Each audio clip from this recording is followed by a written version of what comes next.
আমাদের দেশের গণমাধ্যম যে নিউজটা করছে, আমাদের দেশের গণমাধ্যমে নিউজ দেখে অনেকে ক্ষিপ্ত হয়েছেন, কিন্তু বিষয়টা হচ্ছে আমাদের দেশের গণমাধ্যম রেফার করছে ভারতের গণমাধ্যম দ্য হিন্দুকে। আবার ভারতের ওই গণমাধ্যম দ্য হিন্দু তারা আবার সাক্ষাৎকারটা কার থেকে নিছে?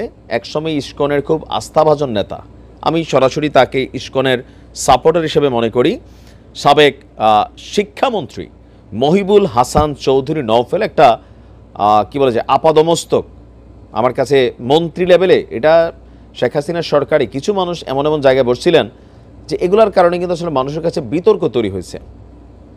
আচ্ছা, তো সেই নওফেল সে আপনার দ্য হিন্দুর কাছে একটা বক্তব্য দিয়েছেন। আমাদের ক্যাপশন টাইটেল ঠিকই আছে, যেভাবে তিনি দেশ ছাড়তে চেয়েছিলেন। 5ই আগস্ট আমরা যে দৃশ্য দেখছি, দৃশ্যটা এরকম হবার কথা ছিল না, অন্যরকম হওয়ার কথা ছিল। তো কীরকম হওয়ার কথা ছিল?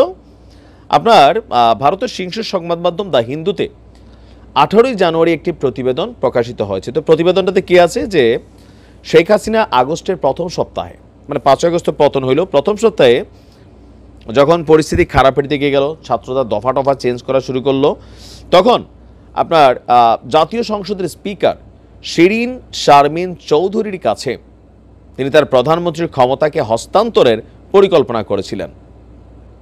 একই সময়ে পরিস্থিতিকে শান্ত করতে বা স্থিতিশীল করতে মাঠে ছিল বাংলাদেশ সামরিক বাহিনী। তারা লকডাউন নিশ্চিত করার চেষ্টা করছিল যাতে ক্ষমতা হস্তান্তরের এই কার্যক্রমটা আপনার মানে সুন্দরভাবে সম্পন্ন করা যায়।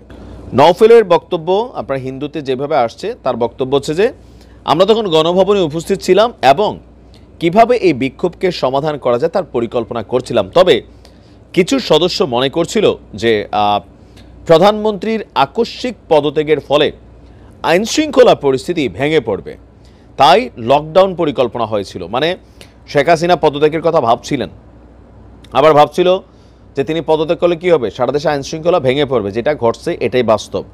তো সেই কারণে লকডাউন করা হচ্ছিল যেন পরিস্থিতিটাকে কন্ট্রোল করা যায়। তার বক্তব্য 2024 সালের জুলাইয়ে শেখ হাসিনার চীন সফরে যাওয়ার পর ঢাকার পরিস্থিতি নাটকীয়ভাবে পাল্টে যায়। কারণ ভারত এইটাকে পজিটিভ নেয় নাই, কিন্তু গোলাম মোল্লা রনি এই কথাটা ভালোভাবে ব্যাখ্যা করতে পারেন, বিষয়টা বোঝার চেষ্টা করবেন। এটা কিন্তু বাস্তব।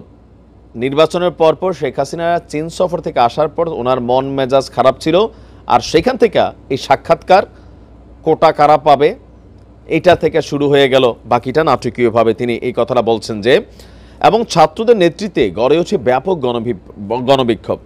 এক দফা দাবি শেখ হাসিনার পদত্যাগের স্লোগান তুলে যখন আন্দোলন তীব্রতর হয়, তখন হাসিনা আপনার তাকে বৈষম্য বিরোধী ছাত্র আন্দোলনের নেতাদের সঙ্গে আলোচনা করতে বসছিলেন। তো এরকম গর্ধব দিয়ে আলোচনা করাইতে গেলে নওফেলের কি ওজন আছে? যে পলিটিশিয়ান, আমার কাছে ওজন লেস মনে হয়। আওয়ামী লীগের অনেক হেভি ক্যারেক্টার ছিল।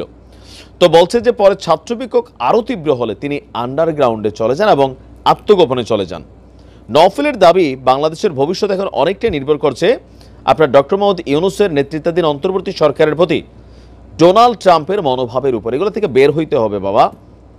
কেউ তোমরা ভারতের তাবেদারি করো, কেউ পাকিস্তানের তাবেদারি করো, ক্ষমতায় না থাকলে আমেরিকার গোষ্ঠী উদ্ধার করো, মানে আমেরিকার প্রতি ভক্ত হও, ক্ষমতায় থাকলে আমেরিকার গোষ্ঠী উদ্ধার করো। এইসব রাজনৈতিক বক্তব্য নওফেল তোমাকে ছাড়তে হবে। বাংলাদেশের মানুষ দেখিয়েছে বাংলাদেশের রাজনৈতিক প্রেক্ষাপট কি হবে, বাংলাদেশের মানুষ নিশ্চিত করে, কোনো বিদেশি শক্তি না। হইতে পারে কোনো মেটিকুলাস প্ল্যান, সো যে কোনো কিছু একটা প্ল্যানের মধ্যে হয়।